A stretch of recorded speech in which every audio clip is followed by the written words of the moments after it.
Halo semuanya, eee, di sini saya akan, menjelaskan mengenai tugas besar kecerdasan buatan, klasifikasi data hero type pada Dota 2 menggunakan metode decision tree, KNN, dan ANN. Halo, nama saya Ignatia Nideswari Nugroho dari kelas IT 0201.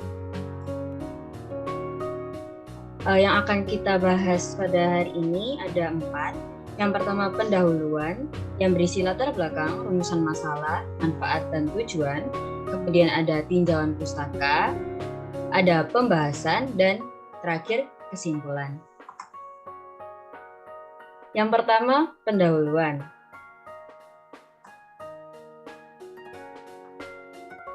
Latar belakang. Seiring dengan perkembangan teknologi pada saat ini, industri entertainment lebih khususnya pada game online juga semakin berkembang. Game Dota 2 adalah sebuah game multiplayer online, battle arena, atau MOBA. Setiap pemain hanya dapat mengendalikan satu karakter yang disebut hero yang bersifat unik dan memiliki unique skill. Dengan kemampuan dan peran yang berbeda-beda itulah, maka kombinasi dari hero yang dipilih oleh kedua regu akan berpengaruh pada hasil pertandingan dan memungkinkan untuk dilakukan prediksi. Mengingat pemain dapat memilih sejumlah 115 hero dengan tipe yang berbeda, maka dari itu pada pengujian kali ini akan mengklasifikasikan data untuk menentukan karakter hero sesuai dengan masing-masing tipe dengan metode decision tree, KNN, dan juga ANN pada aplikasi Orange. Untuk rumusan masalah sendiri ada 2. Yang pertama, bagaimana model prediksi dari data 2. Yang kedua, bagaimana menggunakan hasil data dengan menggunakan decision tree, KNN, dan ANN atau neural network untuk melakukan prediksi, akurasi dan error, dan klasifikasi data hero type. Manfaat dan tujuan. Ada mengklasifikasikan data Dota 2 berdasarkan hero type menggunakan 3 metode tersebut, decision tree, KNN, dan neural network. Kemudian, ada mengetahui hasil analisis pada dataset Dota 2 underscore data dengan menggunakan decision tree, KNN, dan ANN. Dan yang terakhir, mengetahui metode learning dengan akurasi terbaik. Tinjauan pustaka. Di tinjauan pustaka ini kita akan membahas 2. Yang pertama ada batasan masalah dan kemudian untuk game Dota 2. Batasan masalah. Batasan masalah sendiri ini dibagi jadi 3. Decision tree, KNN, dan ANN. Decision tree. Apa itu decision tree? Decision tree merupakan metode klasifikasi dan prediksi yang sangat kuat dan banyak diminati, dikutip dari buku 2009. Dalam decision tree ini, data yang berupa fakta diubah menjadi sebuah pohon keputusan yang berisi aturan dan tentunya dapat lebih mudah dipahami dengan bahasa alami. Model pohon keputusan banyak digunakan pada kasus data dengan output yang bernilai diskrit. Walaupun tidak menutup kemungkinan, dapat juga digunakan untuk kasus data dengan atribut numerik. Kemudian ada KNN atau kepanjangannya K nearest neighbor. Nah, apa itu K nearest neighbor? Nah, algoritma KNN ini adalah salah satu metode yang menerapkan algoritma supervised, dikutip dari Han 2006. Di mana hasil dari sampel uji yang baru diklasifikasikan berdasarkan mayoritas dari kategori pada KNN.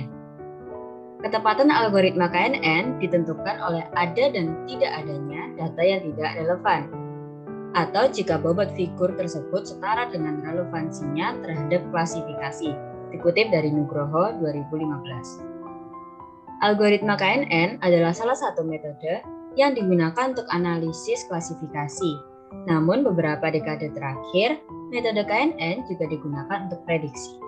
Dikutip dari Al-Khatib 2013. Kemudian ada ANN, Neural Network. Nah, apa itu Neural Network?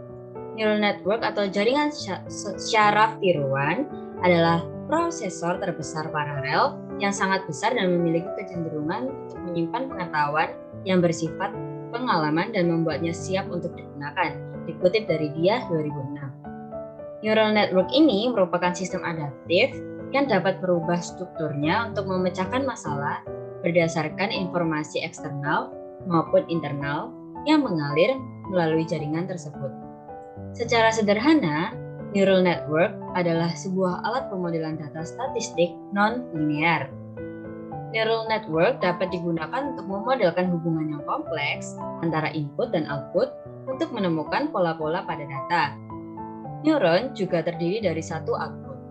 Outputnya adalah terbentuk dari pengolahan dan berbagai input oleh neuron-neuron. Dikutip dari Shukla 2010.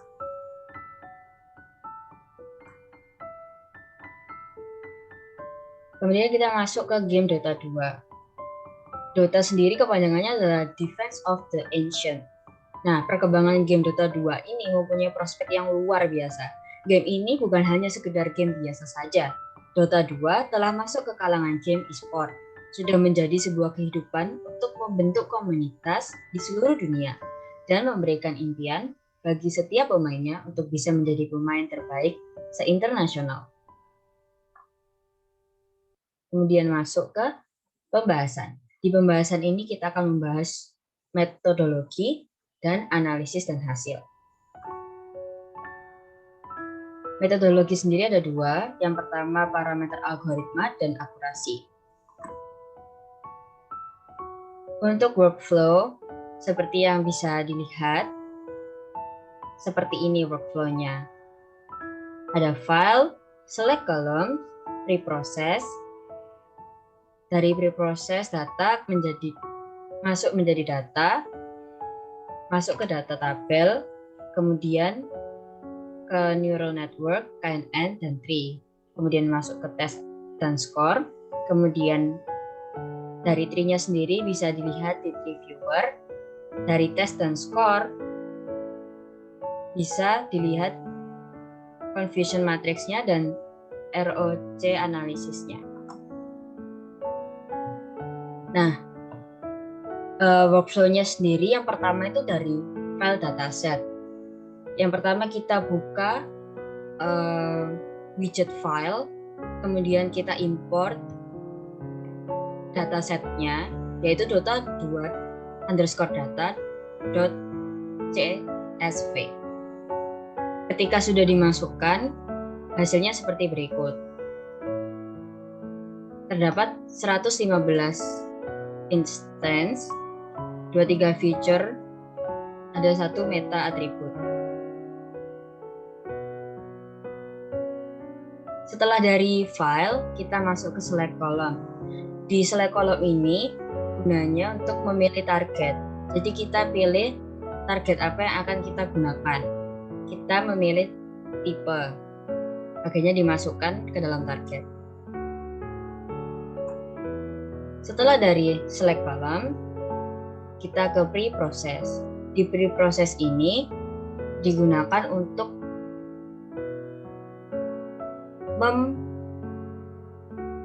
mencegah banyaknya kesalahan yang ada.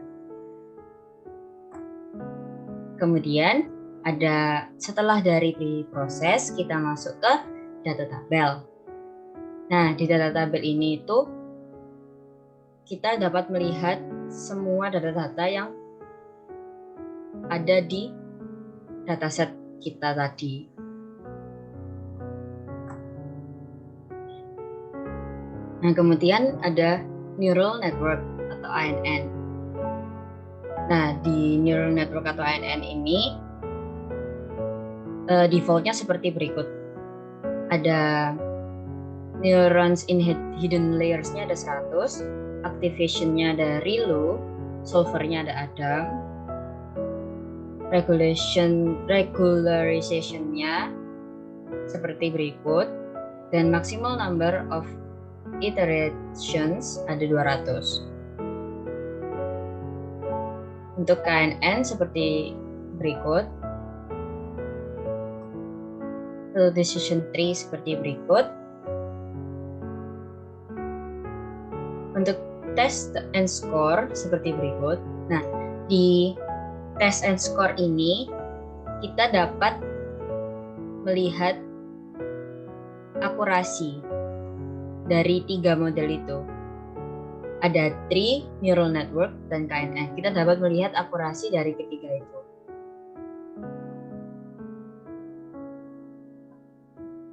Kemudian ada confusion matrix. Di sini confusion matrix ini fungsinya untuk mendeteksi error. Jadi untuk yang berwarna ungu dan biru itu berarti true positif dan negatif. Sedangkan untuk yang merah dan pink itu false. Nah, untuk yang ROC analisis sendiri ini sebagai perbandingan antara ketiganya. Kita dapat memilih target. Ada 3 target, 0, 1, dan 2. Untuk yang berwarna hijau adalah neural network atau KNN. Untuk yang berwarna oranye adalah decision tree. Dan untuk yang berwarna ungu adalah KNN. Kemudian kita masuk ke akurasi. Nah, di akurasi ini itu adalah ukuran kinerja yang paling intuitif. Dan itu hanyalah rasio pengamatan yang diprediksi dengan benar dan dengan total pengamatan. Dengan kata lain, merupakan rasio prediksi true, positif, dan negatif dengan keseluruhan data total pengamatan. Nah, rumusnya itu, akurasi itu selalu dikalikan 100%. Nah, dapat dilihat dari gambar test and score yang tadi. Di sini, kita bisa lihat untuk CA-nya 0,626. Jika dikalikan 100 menjadi 62,6%. Kemudian untuk yang neural network 87,8% dan untuk yang KNN 85,2%.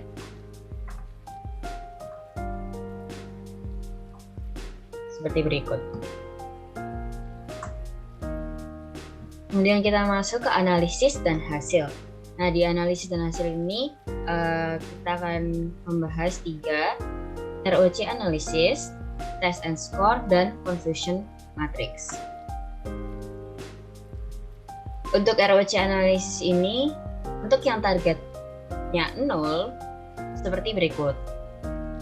Bisa kita lihat yang paling atas, tingkat akurasinya adalah neural network yang hijau. Dan yang paling rendah adalah tree. Kemudian untuk yang target 1, tetap neural network yang paling akurat. Dan untuk yang target 2 tetap sama. Kemudian kita masuk ke test and score. Nah, di test and score ini, untuk yang area under ROC curve, munculnya seperti berikut. Dan untuk yang classification accuracy munculnya seperti berikut. Di antara kedua ini tetap menunjukkan bahwa neural network itu yang paling tinggi daripada semuanya. Kemudian kita masuk ke confusion matrix. Di confusion matrix ini untuk mendeteksi error seperti yang sudah saya bilang di awal. Nah, ini untuk yang decision tree, ada untuk yang true positif negatif ada 5, 28, 39 itu di jumlah. Jadi 5 tambah 28 tambah 39 di jumlah. Ini untuk menghitung akurasi. Kemudian hasilnya dibagi oleh total data, ada 115. Dibagi oleh 115 lalu dikalikan 100%. Untuk rumus akurasi. Sama halnya seperti error, tapi error itu menjumlahkan yang false positif negatif seperti 27, 2, 8, 1, 1, 4. Hasilnya seperti berikut. Akurasinya 62,6% dan untuk errornya 37,4%. Ini hasil pada decision tree. Kemudian lanjut ke KNN. Nah, di KNN ini 29 tambah 31 tambah 38 dijumlah semua dibagi 115 lalu dikalikan 100%. Sama halnya dengan error.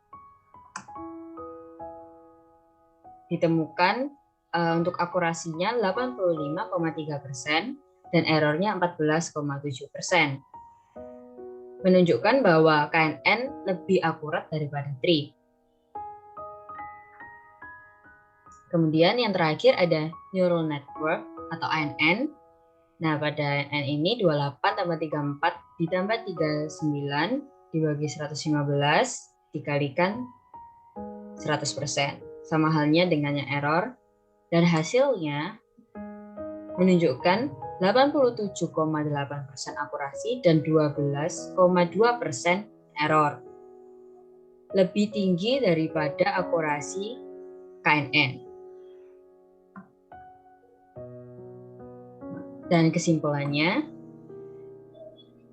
jadi penelitiannya dengan menggunakan data set data2_data.csv dengan 3 model algoritma, yaitu algoritma decision tree, kemudian key nearest neighbor atau KNN, dan neural network atau ANN, menggunakan aplikasi Orange. Nah, dataset terdiri dari 115 instance, terdapat tipe atau type sebagai target kelas data pada widget select column.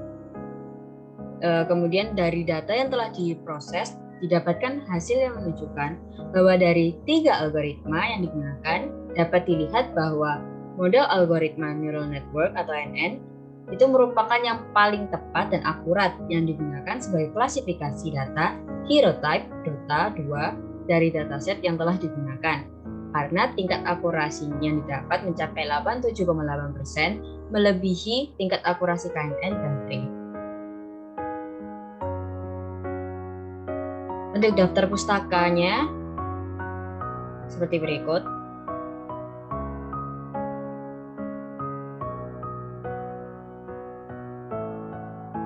Terima kasih. Sekian presentasi dari saya. Mohon maaf bila ada kesalahan. Sekian. Terima kasih.